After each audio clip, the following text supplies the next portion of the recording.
Un événement choquant a secoué le Burkina Faso il y a quelques années. Un commandant militaire, formé et armé par le même pays qu'il était censé protéger, a décidé de trahir ses frères d'armes en interceptant un convoi stratégique. Le résultat? Un bouleversement total. Mais la réponse d'Ibrahim Traoré à cette trahison a laissé le monde entier stupéfait. Plutôt que d'agir par la force brute, Traoré a choisi une voie totalement inattendue. Mais pourquoi cette réponse? Quelle était sa stratégie derrière cet acte surprenant? Découvrez maintenant comment une erreur militaire a été transformée en une leçon de leadership. Imaginez un instant, vous êtes un leader face à une trahison d'une ampleur inimaginable, où les valeurs militaires sont remises en question et où l'intégrité de tout un système est sur le point de s'effondrer.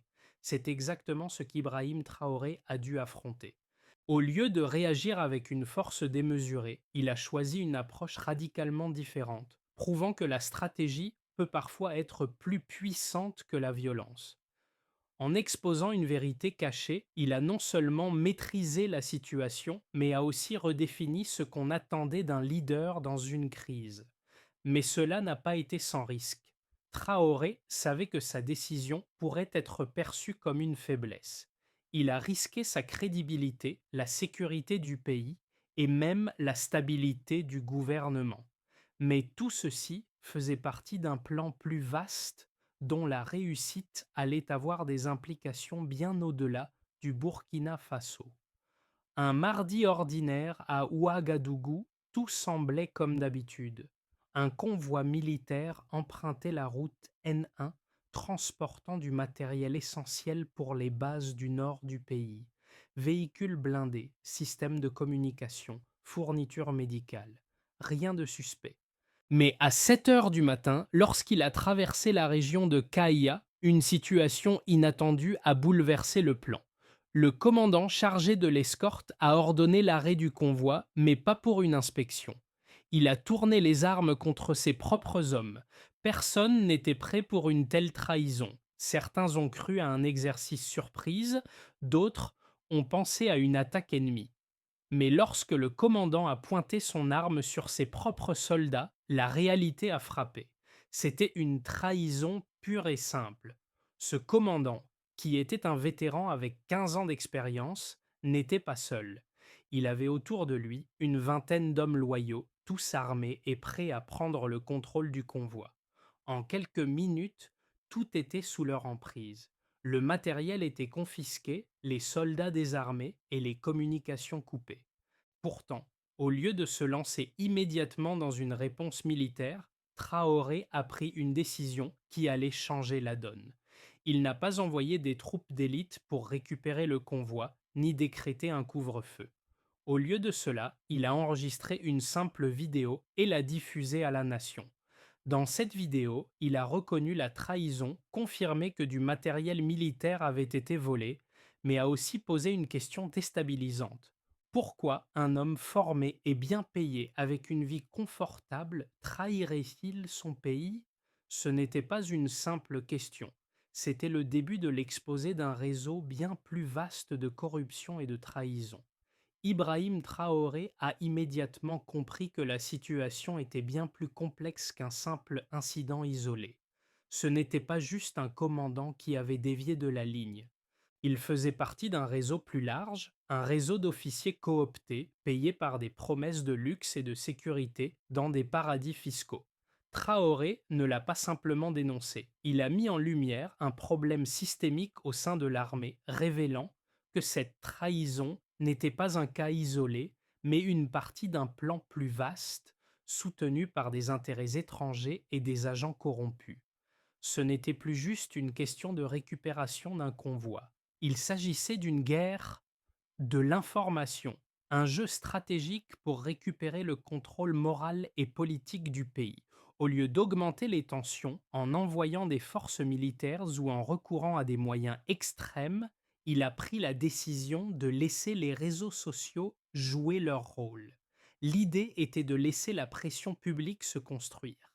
En exposant les dessous de cette trahison via une vidéo simple mais incisive, Traoré a révélé que l'influence de l'argent et de la corruption n'était pas seulement un phénomène local, mais qu'il faisait partie d'un processus international, un réseau qui avait des ramifications dans plusieurs pays. Les implications de son geste étaient énormes. Les réseaux sociaux ont pris feu, et à mesure que les informations circulaient, une vague de soutien populaire s'est levée pour demander justice, non par la force, mais par la transparence. Cette stratégie visait non seulement à récupérer le matériel militaire volé, mais aussi à exposer l'ensemble du système de corruption. Traoré savait que la pression publique serait la clé pour récupérer le contrôle de la situation. Après la diffusion de la vidéo de Traoré, les événements ont pris une tournure inédite. Alors que le monde entier s'attendait à une réaction militaire immédiate, Traoré a opté pour une stratégie radicalement différente. Au lieu de convoquer une réunion d'urgence avec ses officiers ou de mobiliser des troupes d'élite, il a laissé le temps jouer en sa faveur. La tension montait dans les rues. Les citoyens commençaient à se poser des questions. Pourquoi ce délai? Pourquoi ce calme? Et plus important encore, pourquoi une simple vidéo de Traoré avait-elle eu un tel impact? La réponse, cependant, résidait dans la structure du système militaire lui-même. Le commandant traître n'agissait pas seul. C'était un maillon dans un réseau complexe d'officiers militaires, corrompus, tous liés par des promesses de rétribution luxueuses à l'étranger. Traoré savait qu'en mettant en lumière ce réseau, il attirerait l'attention de ses propres soldats, ceux qui n'étaient pas impliqués dans la trahison. Il voulait semer le doute parmi ceux qui suivaient encore le commandant corrompu. Et c'est exactement ce qui s'est passé. Alors que le délai de 48 heures passait, une série d'événements inattendus se produisaient. Les premiers signes de fissure dans le camp adverse ont commencé à apparaître. Des soldats fidèles au commandant traître ont commencé à se désister, un à un, n'ayant plus confiance en leurs supérieurs. Des vidéos anonymes ont circulé montrant que le convoi militaire avait été arrêté juste devant une école pleine d'enfants. Les images de cette situation explosive ont mis une pression supplémentaire sur le commandant traître, rendant son positionnement de plus en plus intenable. La pression publique ne cessait de croître. Les familles des soldats déserteurs ont commencé à parler. Elles ont révélé que leurs proches n'étaient pas conscients de la véritable nature de la mission. Ce n'était plus juste un conflit militaire, c'était devenu une question de moralité. Les vidéos diffusées sur les réseaux sociaux ont montré que le commandant n'avait pas seulement compromis la sécurité nationale, mais qu'il avait mis en danger des vies innocentes, sans le moindre scrupule. À ce moment, l'opinion publique était complètement retournée. La communauté internationale, autrefois sceptique, a commencé à voir Traoré sous un nouveau jour. Les analystes, qui avaient traité sa décision initiale de naïve, ont commencé à comprendre sa stratégie. En utilisant les réseaux sociaux comme levier, Traoré avait non seulement exposé une trahison, mais il avait aussi prouvé qu'un leadership ferme pouvait être exercé sans recours à la violence. Au fur et à mesure que le délai expirait, l'histoire du commandant traître se transformait en un conte de défaite psychologique. L'homme qui pensait avoir échappé à la justice était sur le point de perdre toute crédibilité et tout son réseau de soutien s'effondrait autour de lui. Les signes étaient évidents. La trahison du commandant avait échoué, non pas parce que la force militaire l'avait vaincu, mais parce que la stratégie de Traoré avait mis en lumière les faiblesses du système. La trahison n'était plus un acte d'individualité, mais le point culminant d'un système corrompu sur le point de se dévoiler au grand jour. La fin du délai approchait et avec elle la conclusion de cette histoire de trahison et de stratégie. À mesure que le délai imposé par Ibrahim Traoré approchait de sa fin, de nouveaux éléments de preuve ont commencé à émerger, renforçant la crédibilité de sa stratégie. Les révélations sur le commandant traître et son réseau se sont intensifiées, non seulement par des témoignages directs, mais aussi par des données tangibles et vérifiables. Les vidéos amateurs, filmées par des soldats et des civils, ont montré que l'endroit où le convoi avait été arrêté était en effet un lieu stratégique, juste devant une école bondée d'enfants. Cette information a eu un impact immédiat, car elle a révélé que l'interception du convoi n'était pas simplement un acte de trahison militaire, mais un acte d'une gravité bien plus grande, mettant en danger des vies innocentes. De plus, les témoins oculaires ont commencé à raconter des histoires similaires. Un certain nombre de soldats fidèles au commandant traître ont raconté qu'ils avaient été trompés. Ils pensaient initialement participer à une opération militaire légitime, mais ont vite réalisé que leur mission avait pour but de servir les intérêts personnels de leurs supérieurs. Ces soldats ont partagé des détails sur les promesses financières qui leur avaient été faites, des maisons de luxe dans des capitales européennes, des comptes bancaires offshore et des investissements à haut rendement. Ces témoignages ont servi à illustrer la profondeur de la corruption qui régnait au sein de certaines factions de l'armée. Les informations ont été corroborées par une autre source décisive, un document retrouvé par les enquêteurs. Ce document, signé par le commandant traître, avait été rédigé 6 mois plus tôt et contenait des détails sur un contrat de conseil militaire avec une société fantôme, enregistrée dans un paradis fiscal. Le contrat promettait une somme de 3 millions de dollars ainsi qu'un manoir à Dubaï et des avantages financiers pour toute la famille du commandant. Ce n'était pas une simple spéculation, le contrat était réel avec des signatures vérifiables et des virements bancaires partiels prouvant que les transactions avaient eu lieu. Ce document a été publié sur le site officiel du gouvernement par Traoré, offrant une preuve irréfutable de la corruption. En parallèle, une autre donnée importante a vu le jour, la réaction de la population. Les manifestations populaires en soutien à Traoré ont explosé dans tout le pays. Les vidéos montrant des familles exigeant justice ont circulé massivement, rendant l'action de Traoré encore plus légitime aux yeux de la communauté internationale. Le contraste était saisissant.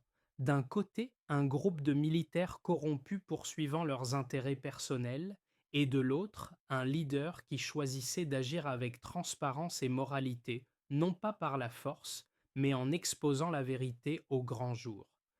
La combinaison de ces preuves tangibles a fait éclater la vérité. Ce n'était plus une simple question de récupération d'un convoi ou d'une trahison isolée. C'était une crise systémique, une question de loyauté, de morale et de justice. Ibrahim Traoré n'avait pas seulement révélé la corruption au sein de l'armée, il avait également montré au monde entier que la vérité, bien que parfois inconfortable, pouvait être une arme puissante et efficace. La prise de contrôle de la situation par Traoré ne faisait plus de doute. À ce moment de la crise, alors que la trahison du commandant semblait résolue par la pression populaire et la découverte des preuves, certains analystes et opposants ont commencé à remettre en question les méthodes de Traoré. Ils soutenaient que sa décision de laisser un délai de 48 heures, loin d'être un acte de stratégie, était un signe de faiblesse. Pour eux, un leader devrait toujours imposer sa volonté par la force, et Traoré, en choisissant la transparence et la patience, semblait offrir une opportunité à ses ennemis de se regrouper et de riposter. L'opinion internationale était partagée. Certains affirmaient que Traoré avait fait une erreur en ne répondant pas plus fermement, tandis que d'autres soulignaient son manque de préparation face à une crise de cette ampleur. Cependant, une réponse à cette critique est venue de l'analyse même de la situation. En fait, Traoré avait anticipé la nature de la crise. La transparence qu'il a choisi d'adopter n'était pas un acte de faiblesse, mais une manœuvre réfléchie. En choisissant de ne pas envoyer immédiatement des troupes d'élite pour récupérer le convoi, Traoré évitait de provoquer une confrontation militaire violente qui aurait pu entraîner des pertes humaines, y compris parmi les civils. Il savait que l'internationalisation de l'affaire, rendue possible par les vidéos et les témoignages qui circulaient sur les réseaux sociaux, exerçait une pression beaucoup plus forte que n'importe quelle action militaire. De plus, Traoré savait que ce conflit était une occasion unique de s'attaquer aux racines de la corruption systémique au sein de l'armée. Plutôt que de simplement punir un commandant déloyal, il a utilisé cette crise pour exposer un réseau plus vaste de collusion et de corruption. En le faisant, il envoyait un message fort non seulement aux membres de son armée, mais aussi à l'ensemble de la communauté internationale. La loyauté envers la nation et la justice étaient dites des valeurs supérieures à toute promesse d'argent ou de pouvoir. Ce choix stratégique a été soutenu par des chiffres. Les preuves accumulées par Traoré ont été non seulement vérifiables mais aussi dévastatrices. Le contrat signé par le commandant traître, avec des montants précisés et des signatures officielles, a exposé la corruption à un niveau jamais atteint auparavant dans le pays. Les déserteurs qui sont revenus vers Traoré ont souligné que l'isolement du commandant corrompu était inévitable. L'impact psychologique de l'exposition publique des preuves et la pression sociale ont finalement mené à la défaite du commandant traître, sans qu'il soit nécessaire d'une action violente.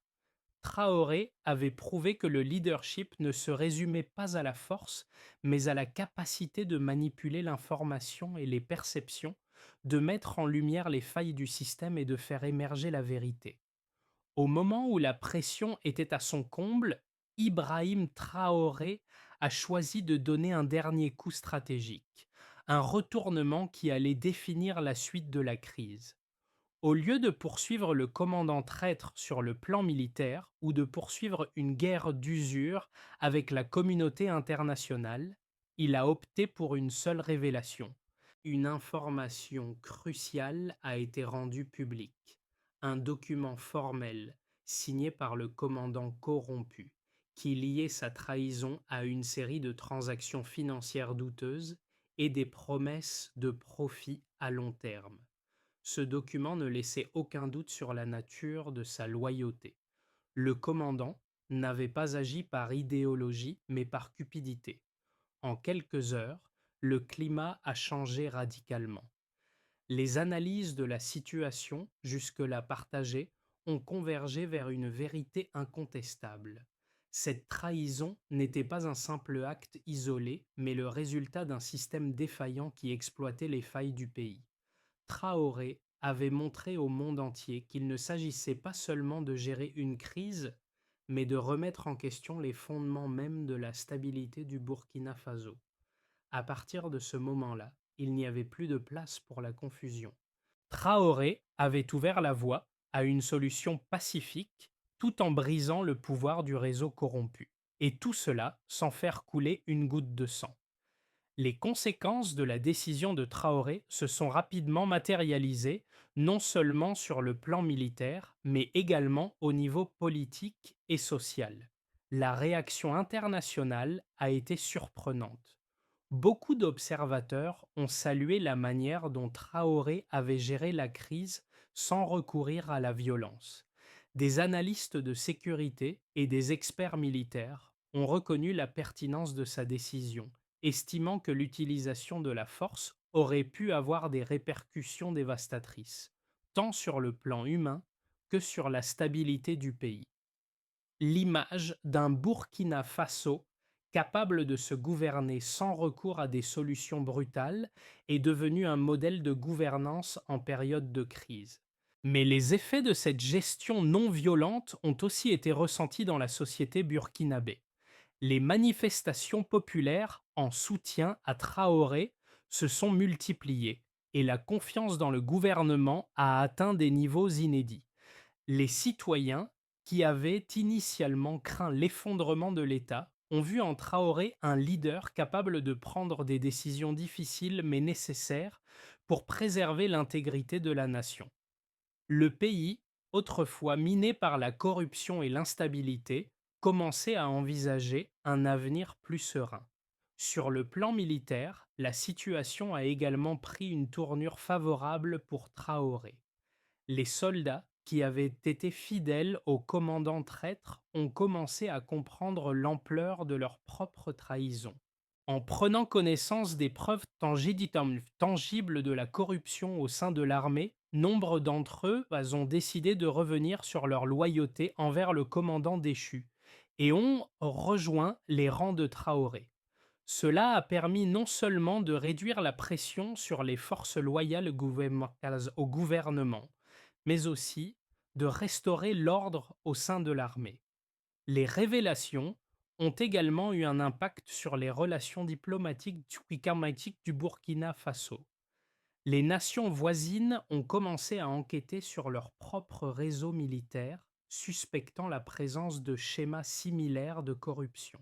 Traoré, loin de s'isoler, est devenu un modèle pour d'autres leaders africains, un exemple de la manière dont un gouvernement peut se protéger de l'influence étrangère et de la corruption intérieure sans recourir à une répression violente.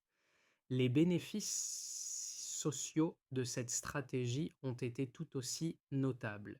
Alors que le pays faisait face à des défis internes, la manière dont Traoré a géré la crise a renforcé le tissu social. Le soutien populaire à Traoré s'est traduit par une unité nationale accrue, avec une population de plus en plus déterminée à lutter contre la corruption et à soutenir les réformes politiques nécessaires pour la stabilité à long terme.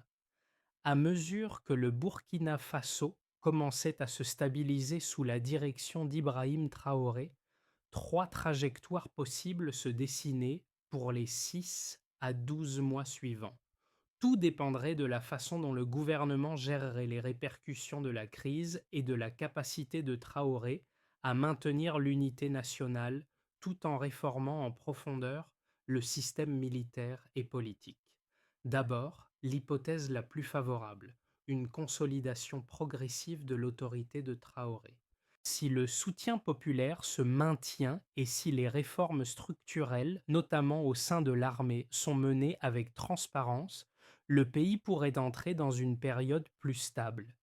La confiance retrouvée dans les institutions renforcerait aussi la politique étrangère, réduisant l'influence d'acteurs extérieurs. Et une réforme profonde de l'armée avec un contrôle plus strict des fonds et des équipements diminuerait le risque de nouvelles trahisons. Ensuite, une possibilité plus fragile, des tensions internes qui s'enveniment.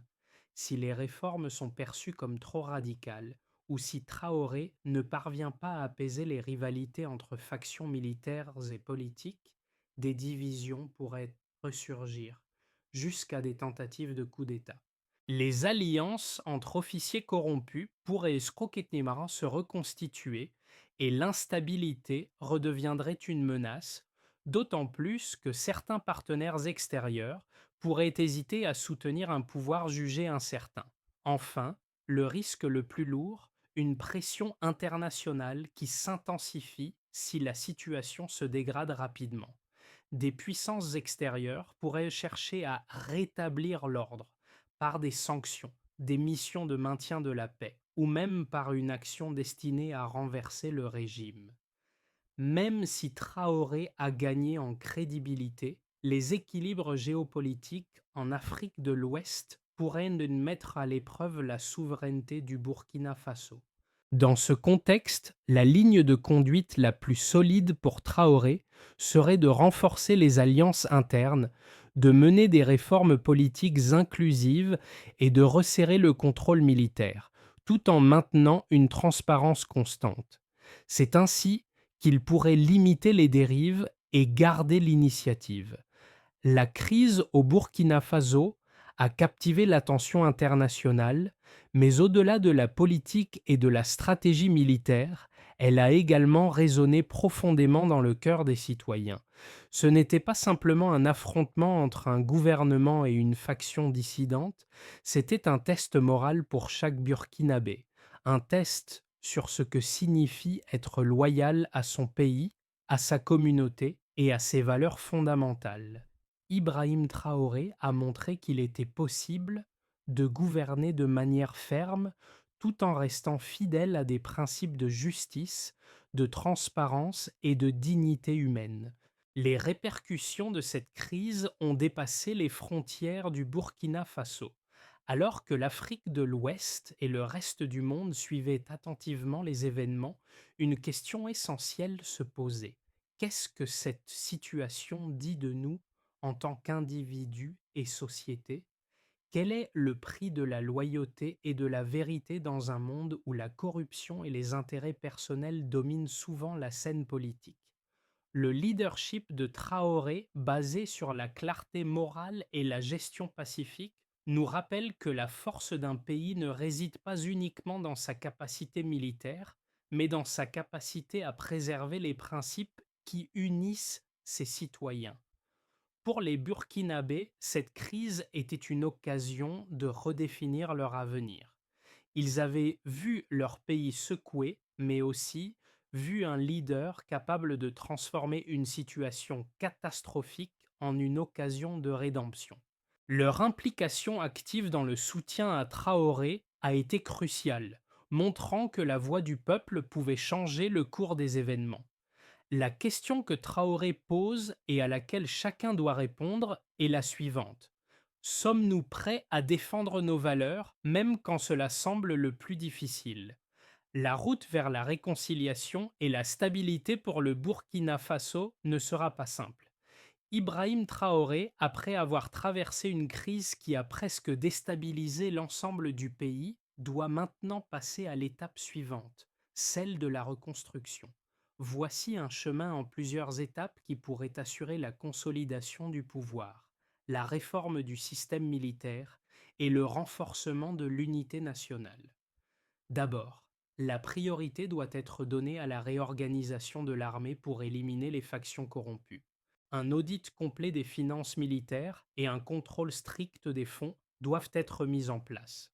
Les officiers corrompus doivent être démis de leurs fonctions et un nouveau système de recrutement transparent doit être instauré.